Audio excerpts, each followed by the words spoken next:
Good morning in Australia and good afternoon in New Zealand, and hello to our participants from the rest of the world. I'm Fiona Boyd. I'm the CEO and co-founder of EdSmart, and I'm delighted and excited to welcome you today to an extraordinary opportunity of hearing from 5 leading principals of EdSmart schools in Australia and New Zealand, who today will talk to us about their experiences of leading their schools through the coronavirus pandemic, which for those of us who are in Melbourne, and I am, it's not over yet. And we'll be finding out as well what they see as the road ahead, some of the challenges and decisions they'll have to make in the next 6 months for the good of their school and good of the school community. So we'll be having a Q&A, a question and answer session at the end of this discussion and conversation. So feel free when we get there to send your questions through. And we would ask that you give your name, the school you come from, as well as your question. So let me introduce you today. We'll start with Phillip Heath, AM Principal of Barker College in Sydney. Welcome, Phillip. Thank you very much, Fiona. Great to see you. Great to see you. Christine Allen, Principal of Carmel College in New Zealand. And I believe Carmel College is administered under a system where the Ministry of Education runs your school. Is that correct? We're a state integrated school, so we're owned by the Sisters of Mercy, but we actually operate under the state system. Welcome, Christine. Hi. Also from New Zealand, excited as well to introduce Heather McRae from Diocesan School for Girls, which is an independent school in New Zealand. Welcome, Heather. Kia ora tato, and it's very nice to be talking to everyone today. I hope you're all well. Anthony Elmore, who has been in absolute a zone that was affected straight away, on the Gold Coast, Principal of St Michael's College, which is part of the Brisbane Catholic Education Network. Welcome, Anthony. Good morning, Fiona, and good morning, everyone. It's lovely to be here. And fantastic also to have Andy Muller, who is Principal of Scotch Oakburn, a very venerable school in Launceston, Tasmania. Welcome, Andy. Good morning, welcome everyone. So where I'd like to start is just to tell you a little story. For other reasons, I was looking at the Barker College website and going through their community news in late February, early March, and I was looking for something else, but what I found was an absolute nugget, which was a constant news stream and newsletters and messages from the Principal Phillip Heath to his community, explaining the novel coronavirus as he saw it from the school perspective, how it was going to affect the school community and what the school expected of students and parents and staff at that moment in time. And as we know, the moment's changed. So Phillip, at the time, I made a mental note that I wanted to invite you and some other principals to talk to me about the experience when, you know, we were some way through it in order to understand it. So thank you for starting that idea off. So I'm just going to open more widely and put this to all of you, starting with Phillip. But when did you know that this was not, 2020 was not going to be business as usual at your school? Phillip, maybe you can start off. Thanks, Fiona, and great to be here. I'm very honoured to be part of such a terrific group of outstanding people. I'm looking forward to learning lots, and to people whose faces I can't see but who are online. Could I begin by acknowledging the work that you all do to keep your community strong and healthy and safe? The unsung heroes, really, of this whole crisis. The work that's going on in our communities is amazing. So Wadami Mitaga from Darugland in Sydney, a clan of the Eora people, and pay my respects to all First Nation peoples who might be watching and the First Nation peoples of your own schools. This emerging problem came to mind almost at Australia Day, around about the late part of January, when we were beginning to think about what do we do with our folk coming back from holidays and from China, notably. We have no overseas students at this school, but we have a large number of people who are first generation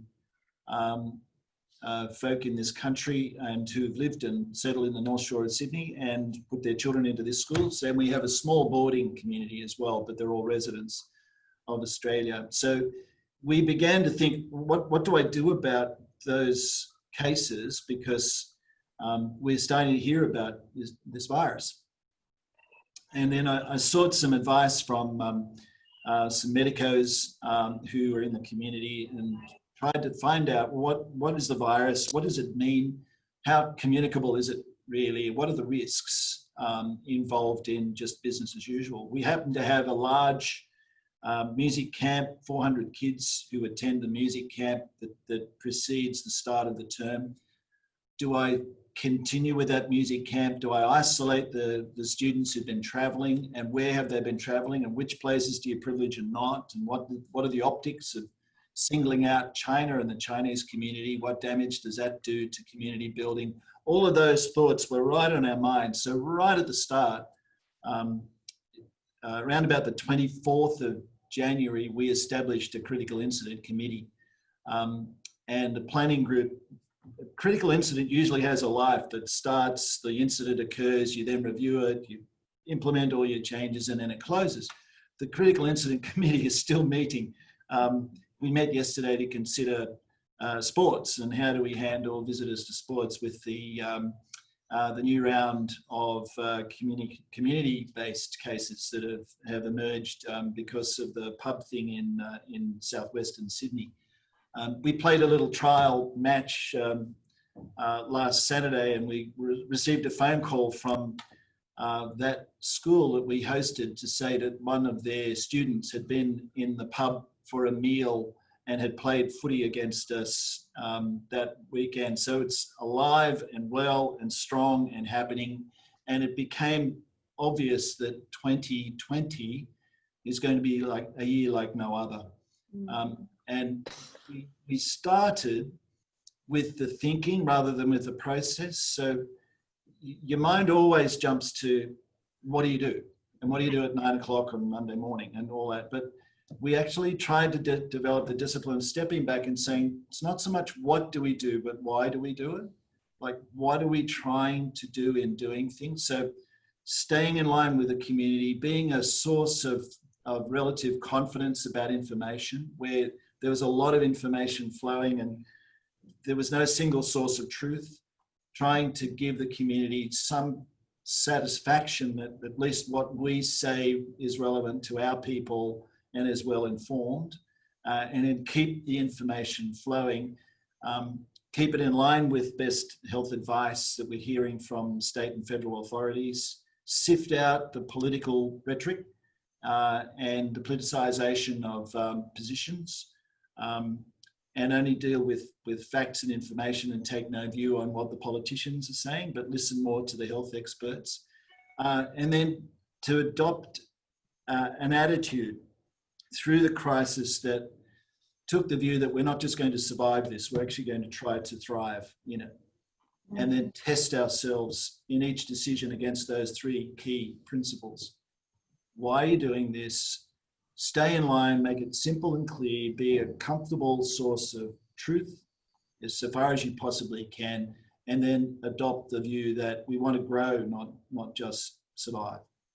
I hear a bit of resonance with what Anthony spoke to me a couple of days ago, which was he didn't, with his team, jump straight into action. Instead, actually went back to first principles and put the student at the heart of it. Matt, maybe you could talk about that, Anthony. Thanks, Fiona. Yes, certainly listening to what Philip was saying there does sound very familiar to a lot of our processes and the approach we adopted. One of the things that we did, certainly here on the Gold Coast, some of you may remember that the first cases that were reported here on the coast were in January, and then subsequent confirmations through the beginning of February. So we became very attuned to starting preparations and thinking about the impact on our families and our community at that time. what we had at the heart of all our decisions was around, firstly, as Philip was saying, trying to cut through the difference of opinions between the federal and the state government, because here in Queensland, of course, there has been that ongoing political difference going on, but trying to get to the heart of the core health message. So that was one of those things, trying to have that consistency of message. But we really took the view that we wanted to maintain that position of being hope-filled throughout what was going to happen, because we didn't know the complete impact at that time. The focus on the student to talk about saying, well, throughout whatever is going to happen, our core business is around two things: continuity of learning and about maintaining that connection and that sense of community.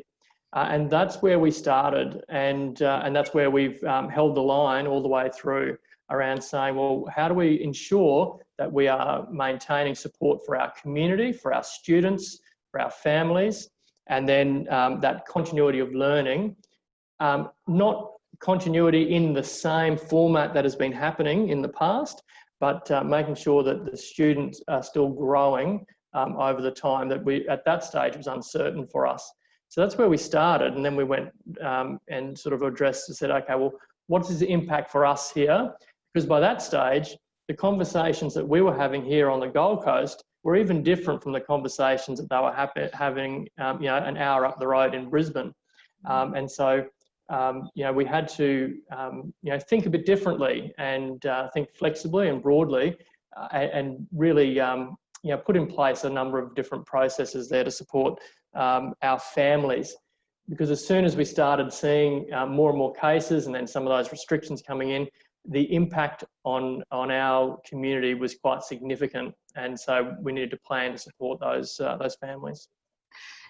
So what I pick up there is that being part of a network, there probably was directives coming to you from the network, and yet you were at the absolute front line with more advanced knowledge or data than they had, which is, you probably had to sometimes fly blind in the snowstorm, is what I say, is be that adaptive, because you're actually ahead of where they can help you in your decision making. Certainly, I would say that overall our system has been very responsive, and we're very appreciative of the support. Noting that here on the coast, we were getting in the middle of it in, beginning of February, certainly the end of January, beginning of February, and the first real, I suppose, correspondence and directives were coming out as a system in March. So we were probably a bit ahead of ahead because we had to be, for our community, for our families who were involved in the tourism industry, who had done a lot of travel over the holidays, as Philip's community had done also. And so really for us, we were starting to have significant numbers of people being tested, and those different kinds of restrictions that were starting to come into play, or advice and guidelines, us sort of as a school saying, well, what is the best for our students to safeguard our community, because what was playing out on the Gold Coast was a bit different. Christine, at Carmel College, I believe you had to devise your own plans as well, and sometimes they were a little out of sync with, I guess, a bureaucratic expectation. Maybe you could explain the 2 hours notice you had to jump to online learning and take your whole school online. So a bit like Anthony and Philip, we had actually sort of was starting to anticipate that there would be a time when we would have to go online. And so we'd been having sort of weekly huddles with the senior leadership team, gathering information, seeing what was happening, and sort of having a range of plans. And our sort of first principle was we have to maintain the well-being of our students and our staff. What will be the best solution for that? So it was about the learning, but always how are we going to actually maintain that well-being? Because there was a lot of fear out there and a lot of myths and things like that that were going. So we had, it was, I remember that day, I can't quite remember the date, but it was the Monday afternoon at 2 o'clock. Our Prime Minister was online saying to us, you know, what was going to happen. And then she sort of said at the last minute, I remember sort of 15 minutes of waiting, saying, just say it, schools are shutting tomorrow. So as of tomorrow, there is no school. So we basically shut school at 3 o'clock. We had 1 hour's notice that this was happening. So while the cheer went up from the students because they didn't understand what was happening, the staff were like, what the heck are we going to do now? So we gathered as a group the following day. I just said, bring everybody back in. We need to put a plan in place. We had the skeleton outline of what we were going to do. We presented it to the staff the following day, gave them time to actually work together physically as departments to put that plan in action, to see what would work, what would not work, and then dispatch them on their way. I mean, our advantage is that we are a bring your own device school. We do a lot of our stuff online using the Google Suite. So it wasn't as hard a transition for us in terms of moving from in class to online. But it was, and the other thing was as Phillip has said, keeping that sense of connection and engagement for our students. So part of our daily routine was we started every morning at 9 o'clock with half an hour's worth of engagement activities that our student leaders ran, and they were enormously engaging, and the kids rated those as one of the best things all day that they did. They looked forward to the activities that they did to build, to continue to keep that sense of community, and that's what was really important for us, to build those things. Andy, at Scotch Oakburn, your school went out early in online learning. So I'm just wondering, what advanced data did you have that informed that decision? And why did you go out on March 17 where others went out a bit later? We were fortunate, a bit like what Phillip mentioned earlier. We were fortunate that we had a number of highly placed medical professionals in our immediate community, and I'd been in conversation with them, and I forget which one of the politicians who said something along the lines of, if you think this might happen next week, then you need to act today, sort of thing. So in the middle of March, we, in that conversation with various medical professionals, it became apparent that what we had to do was safeguard not just our community, but our local community. Launceston's, Greater Launceston's about 75,000 people. And if we had something like a 1% incidence of COVID that resulted in people going into ICU, we would be flooded. We would be our ICU wouldn't be able to cope. And so we thought, well, if it gets into a school, maybe as the data was coming out, the students won't be immediately affected, but of course family members can be, etc. And we're now finding that there's a fair bit of that happening through Melbourne. And so we were preemptive because we were thinking bigger picture as well, and making sure that we were doing our bit. We knew that a bit like Christine was saying, we had the capacity, and we felt that rather than be in the situation of being told when you're going to go into e-learning, that we would make a really well considered and smooth transition into it by giving staff a 2-day window to prepare. So we called it on a Sunday night on the 15th of March. Staff had the Monday, Tuesday just to sort of put the finishing touches to their e-learning programs, and we commenced classes on Wednesday the 18th. So yeah, a number of factors there, and we got criticised a bit from one or two people about going early and closing the school when all the information from the Australian Chief Medical Officer was saying, you know, schools are safe places, you don't need to close schools. But we were listening to people who were here in Launceston and knowing what the capacity of our own hospitals is, as well as some of the other information that was coming out about transmission and how it can quickly spread. Even if students themselves aren't particularly seriously affected. So that was sort of the rationale behind our decision. Every decision we've made, we've come back to the health and well-being of our students and our community. And when you boil it down to that, as no doubt with everybody who's here today and listening, when you boil it down to that, the obvious decision presents itself. But I remember waking up at 3 a.m. on Monday morning after we'd made the decision thinking, what have we done? We've just closed the school. We're the first school in the state to actually do this, move to e-learning. And for about half an hour I lay there and went through it all again in my head and thought, no, we have to do this. But it was quite a moment. Sometimes being the first is really nerve-wracking. Yeah. I was buoyed by a couple of interstate colleagues, and one you know very well, Stuart Davis at St Leonard's, and I'd been on the phone to Stuart, and they were going through a parallel situation, and coming to the same conclusion and making that decision to go early.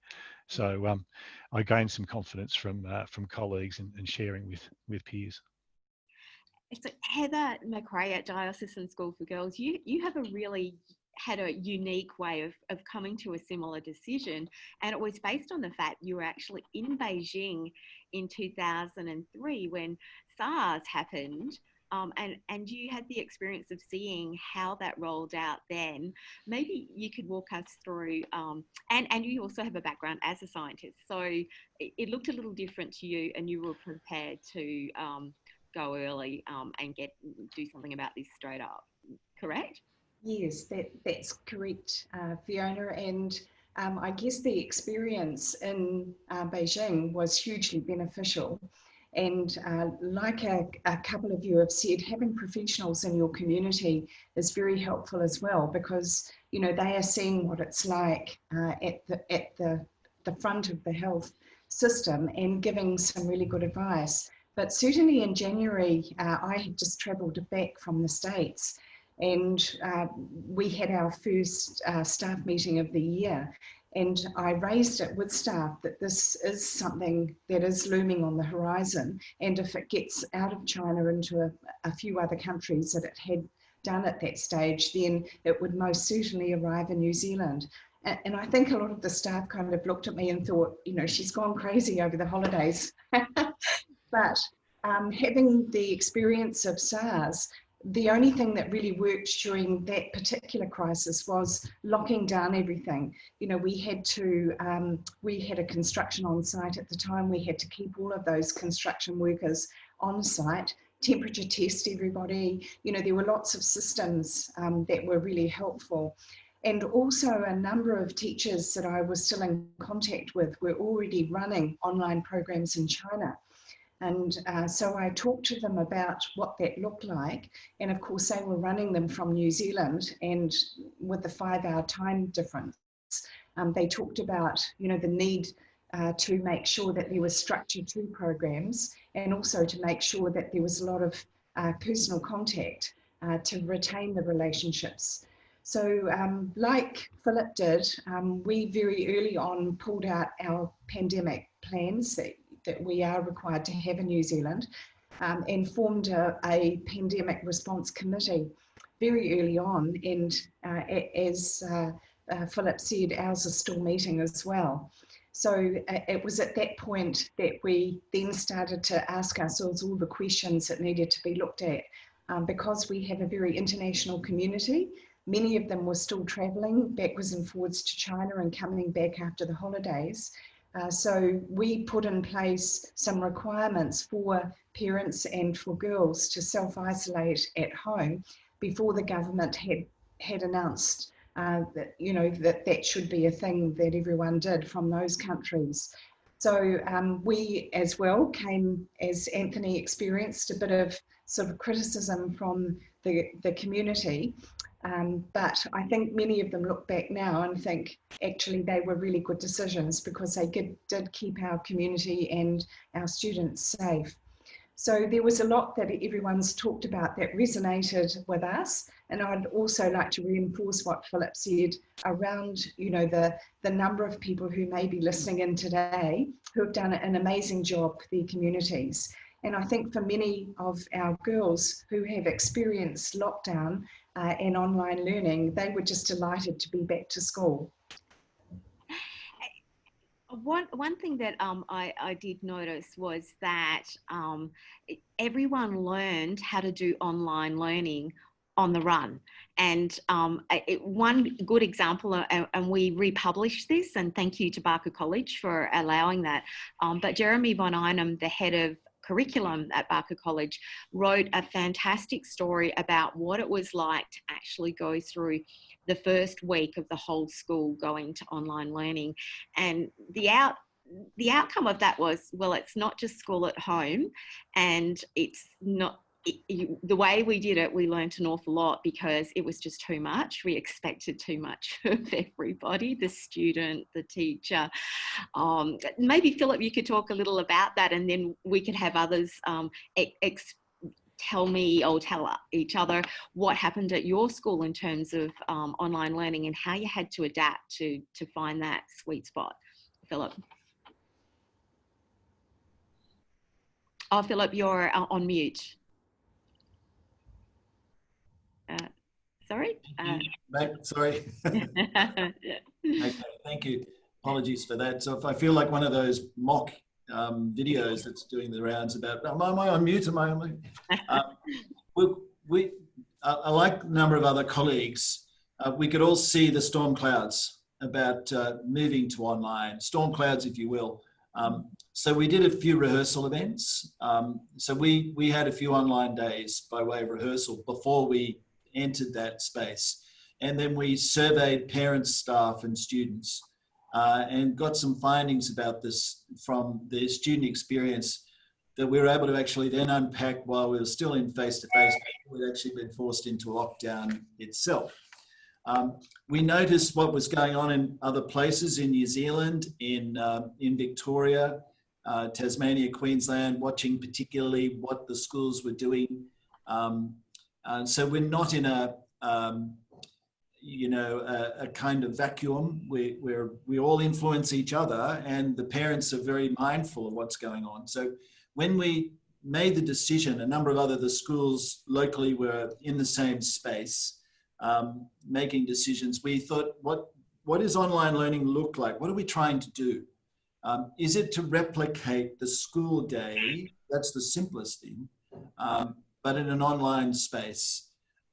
The findings of the survey from staff and students was that was absolutely exhausting and probably not sustainable. You can do it for a little while, but the demand on the teacher, the modality of learning, what on a screen, which can be up to 10 hours a day for a child, if you then add on their extra homework and other research exercises, is not reasonable. It doesn't speak to wellness or to thriving. It does not engage in the way that humans like to learn, which is essentially a social experience.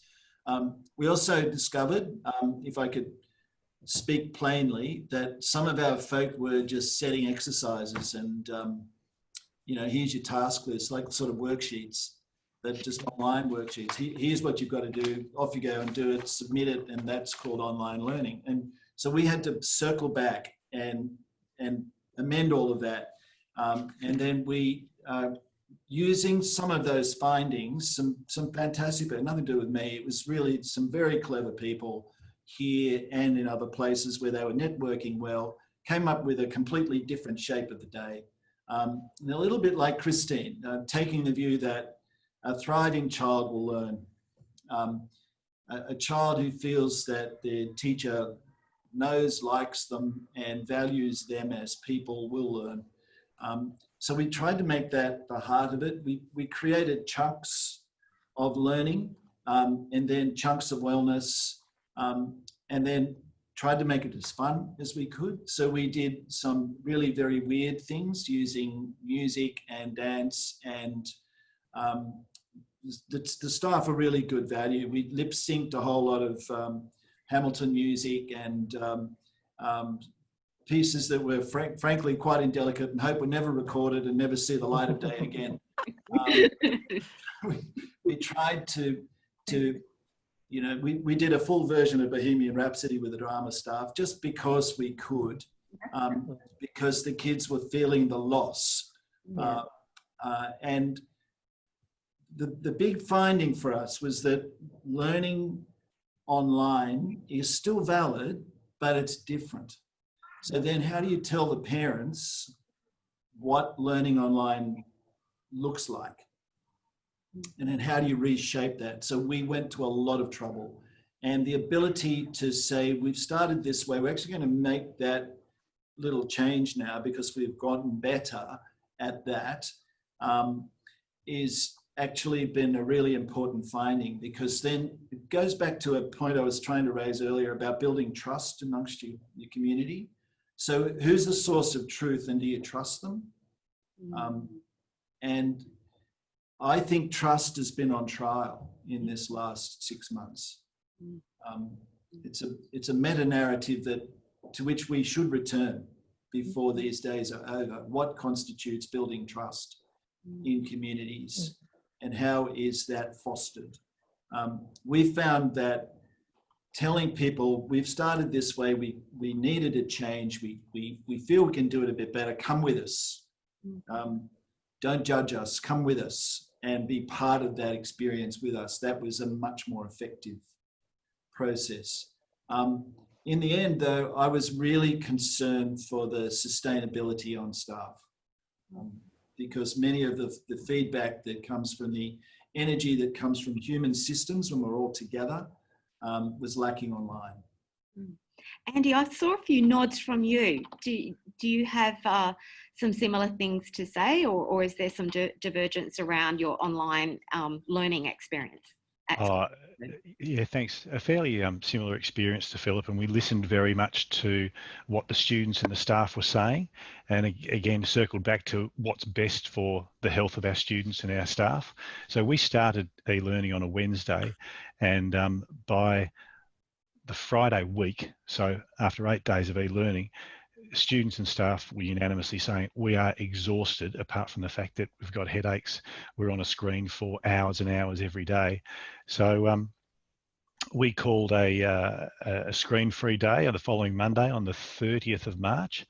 And as we were leading into Easter, that meant that we started off with a 3-day week. We had a 5-day e-learning week, which, as I say, was exhausting by the end of it. Then we had 2 4-day weeks as we led into Easter. So for the 3.5 or 4 weeks that we were e-learning before the rest of the state was, we broke that up quite nicely in the end. And then that Easter break gave us the time to look at our whole school day and go, we can't simply replicate. We changed the timetable completely. We created large blocks of time in the middle of the day so students could get out and exercise and get off their screens, blocks of time between lessons so that they actually had time to stretch, get up, move around. And then we introduced a day of what we called P-learning, which was started the day with a quick catch up with your tutor from a how you're going sort of concept. And then it was, the P could stand for, well, it stood for pastoral because of our initial catch up. And then it was passion, preparation, physical activity. It was anything that you could do away from your screen necessarily. So we went to a 4-day, 1-day sort of week.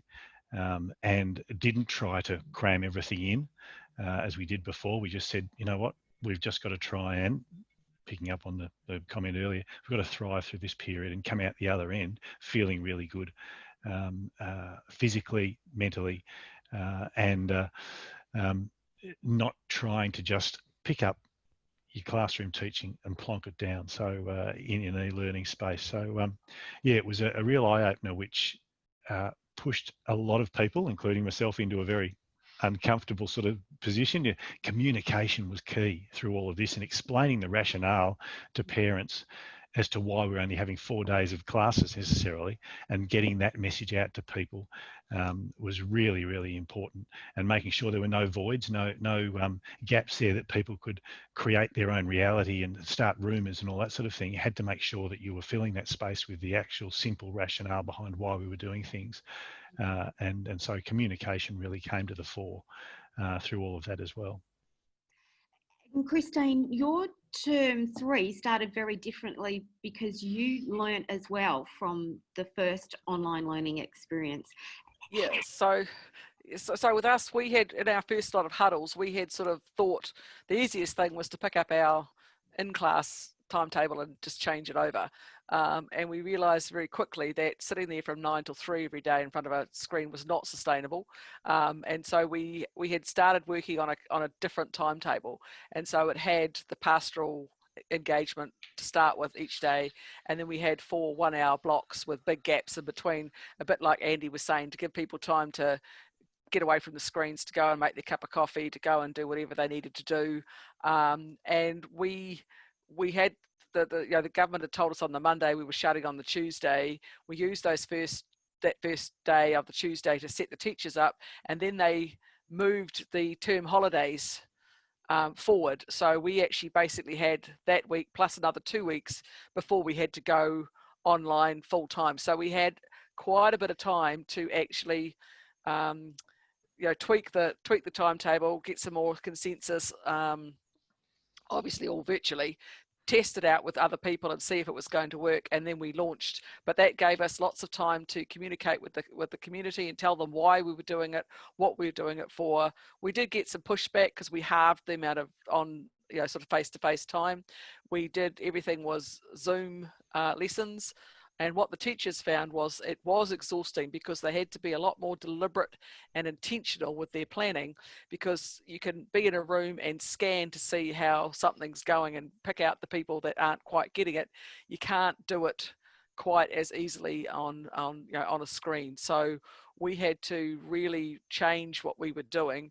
But after the first week or two, we were getting feedback from people dropping in and out of people's classrooms, virtual classrooms, asking people what they thought, and it was coming back very positive in that we also, one of the key messages we gave teachers was, whatever you're doing now, halve it and then take some more off, because we said you can't do everything that you're doing now in the classroom. You can't expect people to do it. You don't know what their bubble's like. We had that idea of the bubble.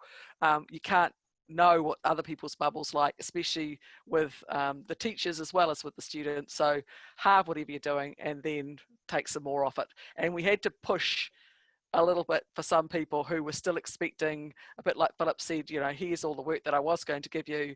I'm still going to give it to you. I'm going to talk you through it. But the innovation was hilarious. We had things like, you have a glass splashback on your stove. People were using that as their whiteboards. They were doing all sorts of innovative things just to sort of get the message across, and being there in person. So having the face of the teacher there was really important, rather than just loading stuff up on the Google Classroom. Having the person in front of you and being able to respond in real time to people was really important about building that community and keeping those connections going. And Heather, when I was speaking to you, what I really noted was that you focused on moving your school quickly through survival to thrival. And as it was, the adaptation was so good that you're doing full concerts and dance classes and music classes and all of the things that we thought would come later. You're doing them now. Maybe you can tell us about that. Yes, so we were fortunate, Fiona, I guess, to have a really good look. We run flipped classrooms anyway, so we had, I guess our questions were around capacity, but it got to the stage where we didn't want to take a whole day and have kids online and at home with parents who were running businesses and also having the same level of stress around what was going to happen next. So we did I guess a full online test in an evening over 3 hours in the evening, so that parents could be there with their children at the same time. And I guess that showed us that we had some capacity issues, so we expanded that. So when the lockdown was declared, as Christine said, we were able to, with the Wednesday close the school down, we took that as a day, and then we went into full online learning, and we just kept our holidays where they were. So we just quite seamlessly moved into online learning. We'd already tested Microsoft Teams to make sure that we could regularly keep in contact with all of our staff, and also the staff were using Google Classrooms, and so it actually went relatively smoothly. And the sports people and the performing arts people were kind of concerned because, you know, they weren't necessarily part of regular classroom programs. So they came up with a whole range of fitness classes, ways in which students could undertake. They were being coached in various different sporting codes and how to keep fit while they were doing their online learning. So it was great. And when it got close to Anzac Day, one of our girls posted a beautiful video of her playing the last post. And so the idea was that we would all get up at 6 o'clock in the morning and play it in our whole neighbourhoods. And I could hear it ringing out around different areas of Auckland. So there wasn't anything really that we couldn't do. We still had full school assemblies, we still had all of our staff meetings, and it was great to keep that whole community conversation happening through the parents at home with their girls as well.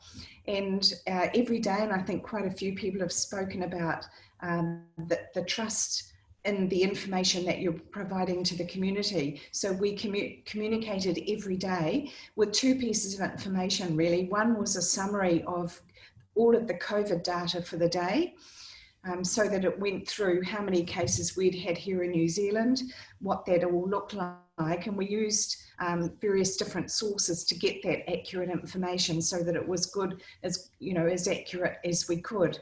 And we used SOS Worldometer, the New Zealand health site, and also the World Health website, to make sure that we could cross-check the information and ensure that it was correct. So I think we got up to parent email and information updates 71. And you know, that I think that's what does create that confidence and trust in the community, when they know that the information is coming to them on a regular basis, that it's accurate. And the other side of that information was the impact on the school, you know, our expectations of girls and parents. And we also found too that it was very intense. And so we had to pull back on the level of intensity of the program, so that less time was taken with the online interaction and more gaps were provided for students to actually do the follow-up and do the work. And that also provided a break for all of the teaching staff as well. And Anthony, Elmore, I'm going to ask you to do 2 things. Give us a snapshot on your experience of online learning, and then outline the challenges that you see you'll need to solve at your school in the next 6 months. What do you think will be the pressing issues? Either you know them or you can see them looming. Thanks, Fiona. A brief sort of overview or snapshot of our approach. Being part of a system of 144 schools, we are very lucky that we have been using Teams since January 2019. So when the time came for our students to be learning at home, it was a fairly seamless transition in that regard for our community, for our staff and for our students, which was good. We did, though, have the opportunity that we had probably 2 weeks leading into the Easter holidays where our staff were able to do some additional preparation, and really, I suppose the expectation that we had at that time was that staff would prepare work for the whole of term 2, because we didn't know what was going to happen from there. The approach we took was absolutely around flexibility.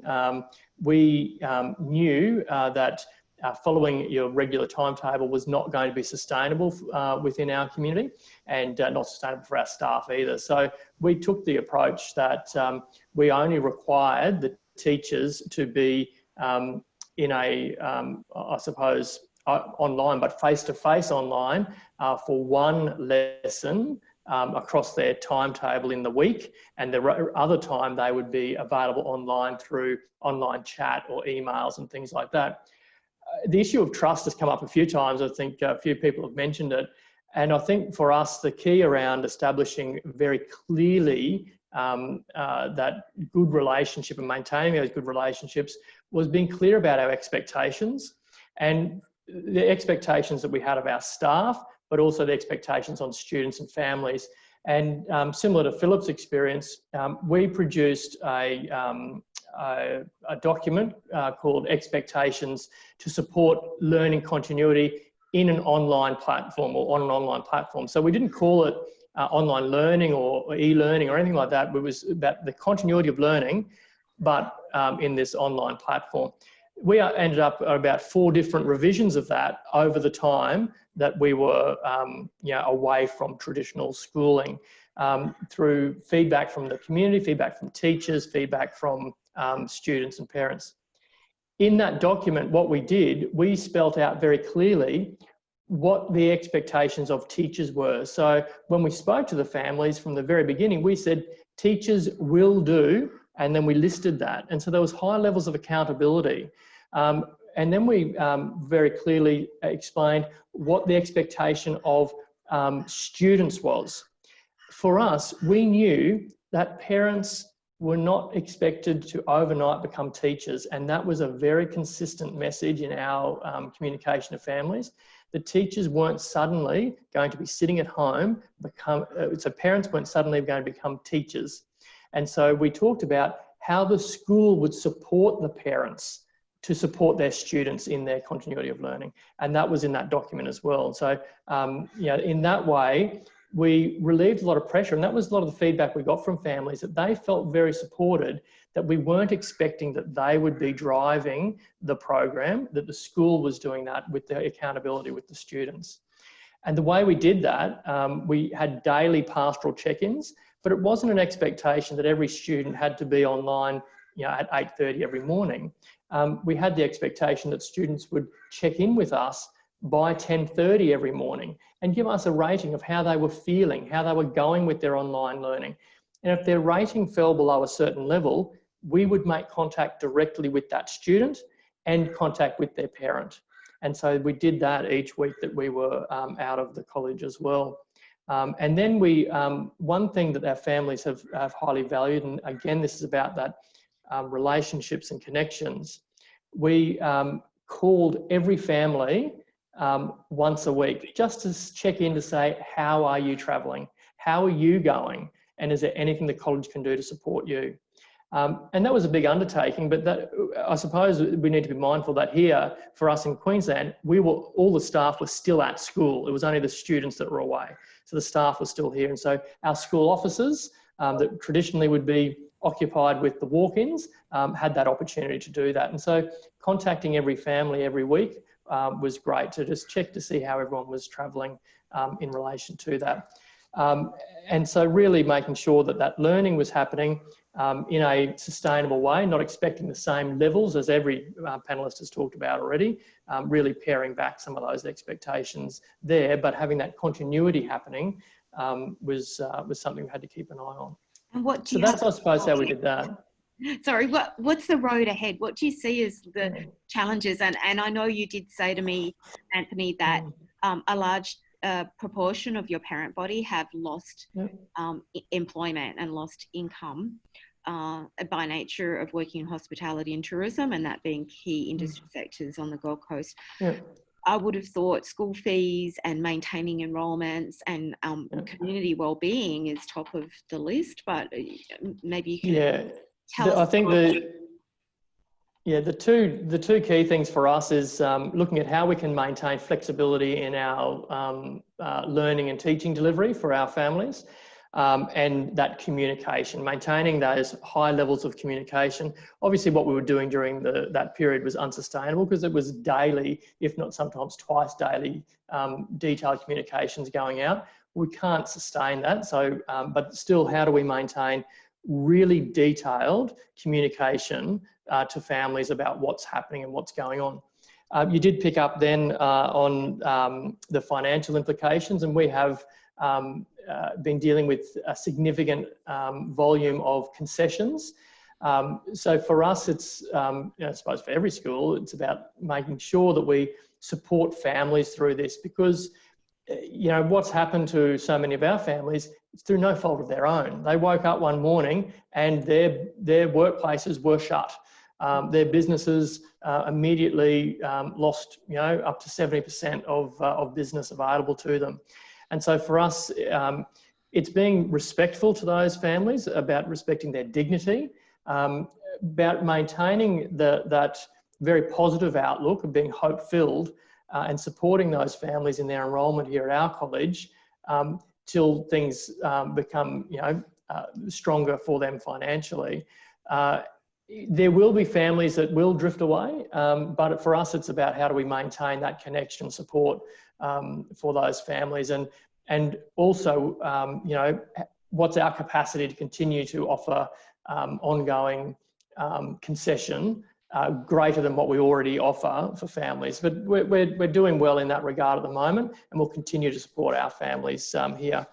But that, for us, one of the great things that's come out of this is really looking at the positive feedback from the community about the flexibility, particularly in year 11 and 12. And so for us now, for next year, looking at a specific middle leadership role holder to talk about future pathways or that future flexibility. How can we reimagine 11 and 12, so the senior years at the college, and how do we look at incorporating greater flexibility? Because we've seen how so many students have thrived during that period. How do we look at year 11 and 12 differently to what has traditionally happened here at the college? Sounds exciting. Andy Muller at Scotch Oakburn, what is the road ahead for your decisions you need to make in the next 6 months? What do you see looming ahead for you? I think recognising that this is actually going to last for quite a while. Regardless of the COVID situation and its prevalence in our community, we're going to be feeling the effects of this for the next 18 months, 2 years, whatever the case may be.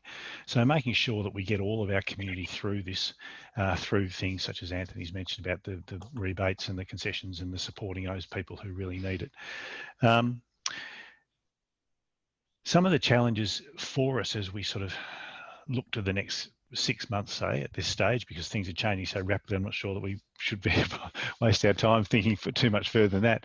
But picking up on the changes and the flexibility and the capability that people have actually got, and making sure that they don't fall back into just the same old habits, but we actually pick out the good little bits that we found through all of this, and making sure that our staff start to incorporate those. Again, as Anthony mentioned, looking at the senior year levels and saying, well, this is quite possibly a way of the future. There's a good rationale for saying every student at some stage in those last 2 or 3 years of school should study a subject online, because most of our students go to university, most of them are studying online. This is the preparation that they need for that next stage once they move beyond our gates. So challenges with expectation as well, of what can be achieved. We've got some families who their son or daughter is would prefer to stay at home. Maybe there's somebody in a vulnerable position at home, and so they don't want students coming back and forth to school. So they're in a particular situation, and the expectation that, well, you can continue to deliver your e-learning platform whilst the teacher is teaching the class. And that's not always feasible, depending on the technology you've got and the type of class. So there's all of those sorts of things that are challenges for us, and importantly, identifying those new opportunities that are going to be presenting themselves, and making sure that we can take hold of those, whilst recognising that there's a fair bit of change fatigue with our staff, especially at the moment. Many of whom. I had feedback from one staff member who was so proud of what they'd achieved, never thought that they were going to be able to use technology to this level, and sort of obviously really buoyed by what they had done, but saying that they never want to do this again. And so being aware that some staff are fatigued simply from the change and that they've had to go through. So there's some real challenges for us in the next 6 months to be innovative, but at a measured pace. Hastening forward slowly, I think. Thank you, Andy. Christine Allen at Carmel College, what does the road ahead look like for you? What are some of the things you're going to have to solve? Well, I think like Andy, we're quite cognizant of the fact that we don't want people just falling back into the same old that they used to, because it's so easy to fall back into the familiar. And while we realise that you know, that change fatigue is setting in, and people had to do an awful lot of stuff very, very quickly, and it was quite exhausting. We want to actually look at possibilities that people had never even thought might be a possibility. So we're looking at things like in the timetable, and I don't even know, in the timetable that we made, if there were gaps in the timetable for people that we made in the 4-hour blocks, I labelled it independent learning time. And that was to allow students to do whatever they needed to do to catch up. And so that is a term that students are really looking for. They said we really valued having a time where we could just do what we needed to do rather than what the teacher was teaching us at the time. Give us the work and let us do some stuff and do it in the time frames that we needed to do it in. So we're looking at how do we incorporate that into our normal programs. We're looking at chunking up the times into longer periods of time. How do we actually do that? Looking at that tension between, it's not possible, I don't think, for a teacher to be teaching in class and online simultaneously, but how can we come to some, you know, sort of waypoint where you might be able to do part of each and offer other alternatives for actually students being in the classroom. And so we continue to explore and think about these ideas. We've got a big new building project going ahead, and we've paused all of that because we're saying, what does this new experience mean for us in terms of what is it we actually want to do? And then we build the environment to enable us to do it in, rather than let's just build it and then we have to do what we've always done. So there's some really good thinking going on and just gathering ideas and listening to other people, but making sure we keep the momentum going without just slipping back to what we did and pretend that that online thing was something terrible and will never happen again, and we don't have to even think about it again. Because I think, as other panelists are saying, is even though in New Zealand at the moment we're, so long as we keep our borders shut, we're sort of pretty much back to normal. How it might come back again in another form at another time. How do we actually plan for that and sort of incorporate that into our daily life? And Heather McRae at Diocesan School for Girls, what is the road ahead for you? What do the next 6 months look like? I think when we came back to school, it was quite interesting because there was kind of a level of nervousness around, well, this year we've missed out. So it was dealing with the I guess the feeling that this year was going to be very different. So to address that level of I guess uncertainty about the future, we developed a saying which was around, we haven't missed out on learning and we haven't lost time. We've just spent it differently. And we've learned differently, and let's make sure that we take the example of that learning differently into our daily lives and our expectations for learning in the future. So for a start, the level of teacher PD that happened over that time was extraordinary. And even in the most, all of the change strategy books written by Fullen and Hargraves and their colleagues, you can say that there's always got to be a carrot and a stick in terms of professional development, a reason to actually create it. So the good news about COVID is it created that reason for teachers to really engage with online learning and with the technologies that are there to support and assist them. And the growth that happened during that time has been phenomenal, and something that I know anybody watching will also be celebrating, because it is a fantastic occasion to see that level of PD happening in such a short period of time. We've learned a lot about the road ahead, and some things that we learned, and at the moment I know schools in Australia will probably have the same thing, that every year there's a fairly large expense that goes to covering teachers who are ill at home or who have children who are ill at home. But what we've discovered is that many of our teachers can now teach from home while they are looking after a child, and still do that very successfully, thus protecting their sick leave and also enabling teachers to think differently about how and where they work. So that's been a real benefit. The other thing is that we normally run course selection evenings here at school, where you know, parents will come in and talk with their teenagers about their course selections and where they're heading.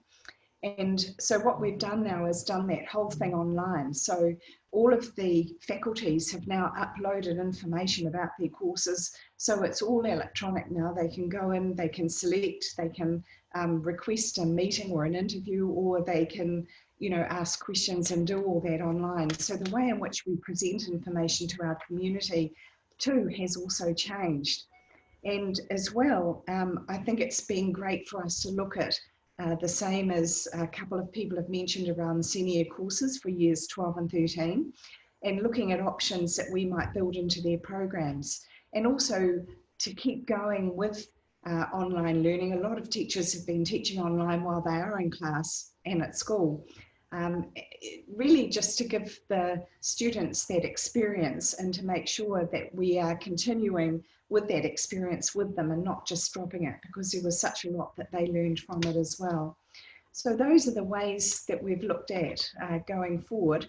And, you know, we are optimistic that we can continue reasonably effectively in an online environment, although in the surveys our students have very much said they much prefer learning at school with bits of online learning. So it is interesting because as has been mentioned, it's that social engagement, and the staff also really missed each other over that time. And it was so lovely in those few weeks we were back to really celebrate being back together and to celebrate the achievement and to share some of the feedback that we'd had from our community that I know many of your schools in Australia would also have received. And I think it's been, you know, an amazing experience for us all. And Phillip Heath at Barker College, what do you see as the road ahead? Well, we know that you have a big sports event coming up this weekend. What are some of the things you have to solve within the next 6 months at Barker College? Yeah, I think there's several there, Fiona. One is I don't think we're sufficiently at the end of the road to know how we can look back across the landscape. I still feel that we're still on this pilgrimage, if you will. But that said, building community has been unbelievably difficult this year because by definition, our main priority is to keep the needle on the risk management dial at low and low to medium. And so as a consequence of that, we've made decisions about not having face-to-face events at school. Like other colleagues, we've had lots of online streamed concerts and events and meetings, and some of those have been great. And some of those have been quite liberating. In fact, there's many ways in which we're thinking about reforming how we're doing parent-teacher experiences generally and how we're allowing our parents to interact with the school. But there is nevertheless a loss of the togetherness that you don't just enroll in a school, you join it, you belong to it, you enter it and enter its life. And we have denied that. You know, the other day it was a little practice match happening on. I noticed it was a netball game, and I noticed parents were peering through the glass to watch the game. And I felt so awful, really, but that we'd made this decision that we don't have people on site. So I actually think one of the things that's really going to be a challenge, apart from all the technical ones and the reform of learning and taking up some of the really exciting opportunities that this challenge has created for us and taking all the positive mindset that comes with growth, is actually how do we rebuild our people and celebrate safely being back together again in ways that don't lose the benefit of what's just happened or is happening. And right at the heart of that is the connection. You know, that CPR little acronym, you know, connect, protect, respect. How do we make sure when we're not as connected, or at least we are connected virtually, that we've got the other two, protect and respect, still safely in place? I think as the roadmap takes us down that way, how do we equip our people really well to do that? and to nourish them. The other big takeaway for me, and this is a little confession time, but I've probably over the years been taking the view that staff well-being is a nice to have, but student well-being is the main game. And I can understand why that is a view, but I've actually reformed that over the last few years, shifted quite significantly to take the view that the thriving of the staff will lead to the thriving of the children, not always the other way around.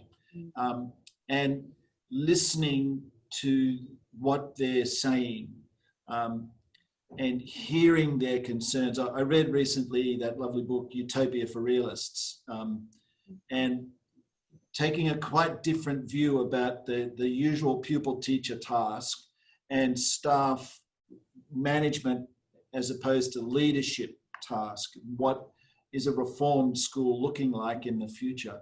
That's out of the embers of this incendiary experience we've all experienced. I think some of the regeneration could look like that if we were brave enough. Thank you, everybody. We allocated an hour for this and we've run over, but if you're amenable, I'll distribute the questions that have come in and maybe you can just type into a document and we can distribute those out to all the registrants. Thank you so much today. You've all been a beacon of hope and light and stability for your communities. There will be people in your community that you don't know. You probably don't know the story, but they will have kept on going because you were their safe voice. And I thank all of you for being that, and every single principal across the country who's been that too. You mean a lot to communities and schools as schools where people come to classrooms. They really matter. They matter to us. So thank you so much. Christine Allen at Carmel College in New Zealand, thank you. Heather McRae at Diocesan School for Girls, thank you. Anthony Elmore from St Michael's College at Merrimac on the Gold Coast, thank you. Andy Muller from Scotch Oakburn at Launceston in Tasmania, thank you. And Phillip Heath, thank you for kicking it all off with writing beautiful communication to your community and keeping them safe and together from Barker College. Thank you, and thank you so much. Thank you. Thank you.